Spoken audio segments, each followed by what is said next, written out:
Welcome back to the channel, everybody.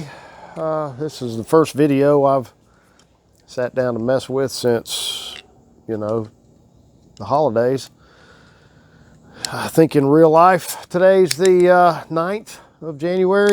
Should have done this prior to today. But, like everybody else, I'm really busy during the holidays. And then to cap things off, 2022 is starting out just as freaking silly as 2021. Start the new year with a cold. I went and got tested just to be on the, to err to the side of caution. Came up negative twice. And then, but I do have a head cold. I know what a head cold feels like. I wasn't really worried about coming up positive for that. I think we've all had enough head colds in our lives to know. Just gonna, I can see myself, so I know this collar's acting all Elvis-like. And then a little insult to injury, my wife rolled her ankle up. Now she's got a big bruise on one side of her ankle. It's swollen. She's kind of hobbling around. It's a great way to start the new year, right? But anyway, enough rambling on about nonsense. Today's video is basically, everybody does it. It does these sorts of things, the whiskey tube guys and the beer guys, and everybody does it. They're a top 5 or top 10 of the year kind of thing. Since I'm not particularly serious and I didn't really churn out all that many videos, I'm going to keep it to a top 5, and I'm not going to do a top 5 favorite beers of the year because, good grief, I drink. People that know me think I may have a drinking problem, but I really don't drink that much. But I do drink a wide variety of things. So, I'm just going to list my 10 most pleasant, 10, I just said 5.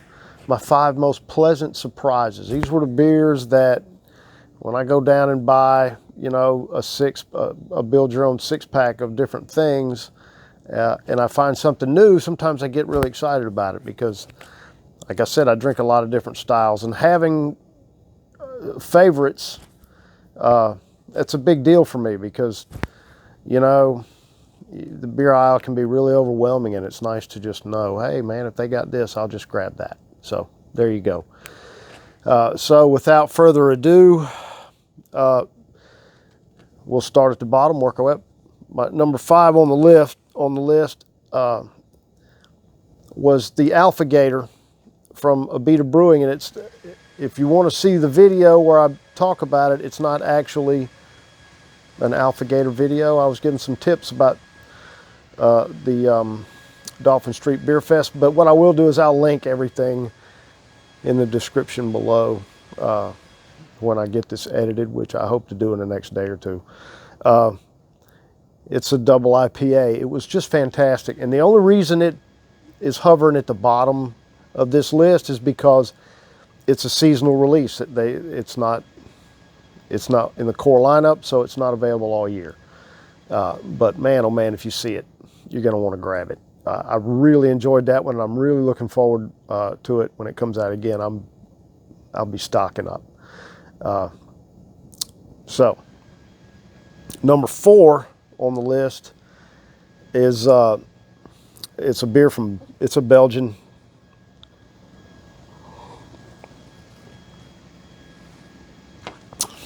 Oh, that's good. It's a Belgian brewed affair called Delirium. Just bought it on a whim. I thought the can was neat. It got pink elephants on it. Who doesn't like that? It was just delicious, and it probably would have been bumped up to 2 or 3 because I like it that much if it wasn't so damned expensive. That shit is outlandish. I mean, it's good, don't get me wrong, and it is high ABV, and for the price point, better be really high ABV. However, I can't keep it on hand. I mean, it's outlandishly expensive, and I got really aggravated because I went downtown for the art walk. Tons of people, and I slid in the Lodi Beer Garden, grab a quick beer on my way past it, because it's all open container and stuff on those nights, and a bunch of people, and there was a line, and I was trying not to hold it up, and I didn't have my damn reading glasses on. This is the kind of shit you run into when you're an old guy like me. Didn't have my reading glasses on and couldn't really read the enormous beer list they have. So I saw the Delirium handle, pulled me one of those. That'll be $14, please. $14 for one draft beer. It's just not something that I can do all the time, but I'm putting it on the list because it merits it based on the flavor alone. Okay, so number 3 was,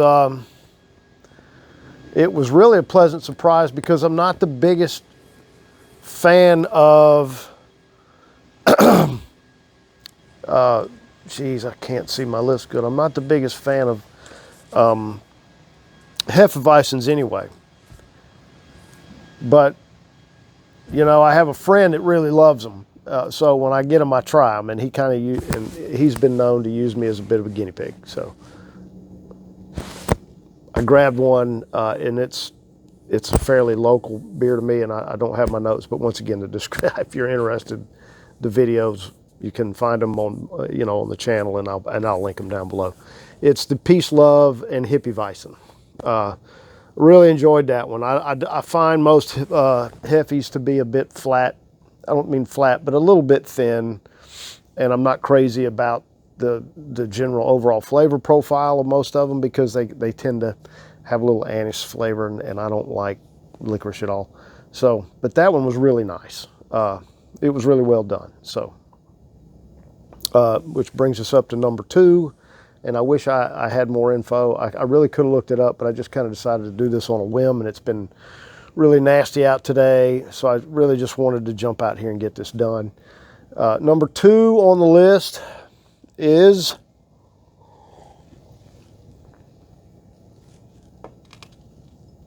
it's a beer I don't think I can get here. I bought it when I was still in Charleston. It's just fantastic. But if you see it, grab it. And the reason I even put it this high up on the list was because, like I said, these are the pleasant surprises of my of 2021 for me.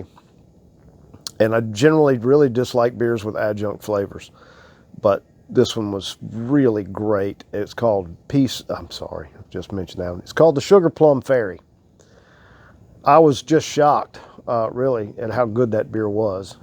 Haven't seen it since I moved, and that's a shame. I'd buy more of it. It was really rich and flavorful, and it was fairly high ABV too. Wasn't a killer on price. Really, really super. I was just really taken aback by it. You probably can tell by the video if you decide to watch it. And number 1, if you know me, it's not going to come as a shock to you. I won't deny my biases. When I picked number 1, I picked it because of a couple of reasons, maybe 3 reasons. It's fairly local to me. It's not brewed here in Mobile, but it is brewed in the state, so I can get it. I can get it really easily. It is one of my favorite styles. I'm a porter stout guy. I love them. I've always loved them. And it's hard to find a good one because, the times are changing, and people's tastes change and the market changes and all that sort of thing. And it's a world full of sours. It's a world full of seltzers and IPAs. The stout and porter lovers tend to get a little bit left out. So it's not that they're hard to find in general. It's just hard to find one that you really love. And I moved away from one of my favorites. It was a porter brewed in Charleston brewery called Holy City Brewing, and it was Pluff Mud Porter. It's just fantastic. And it's a 5.5%. You can, it's not real heavy. You can have a couple or 3, without a whole lot of issue. And this is a bit of a clone to that. But I actually may or may not have bootlegged some Pluff Muds back from South Carolina on my most recent trip. Will not confirm or deny that. And I've done a side-by-side. Didn't film it. Kind of pointless. I'm not going to review Pluff Mud here on the channel. I tend to like this new one better. And it is, and I've just happened to be enjoying one while I'm filming this. It's the Shadowcaster from Folklore in Dothan, Alabama. It's just such a treat for me to find. It doesn't matter if it's stout or porter or even a brown, that I just really, really like, that I can keep on hand all the time, you know, when I just want a stout fix. I mean, I like IPAs. They're not my favorite, and I really enjoy ambers and reds too. And those are fairly easy to lay your hands on, you know, so it's not like I don't ever have what I like in the fridge.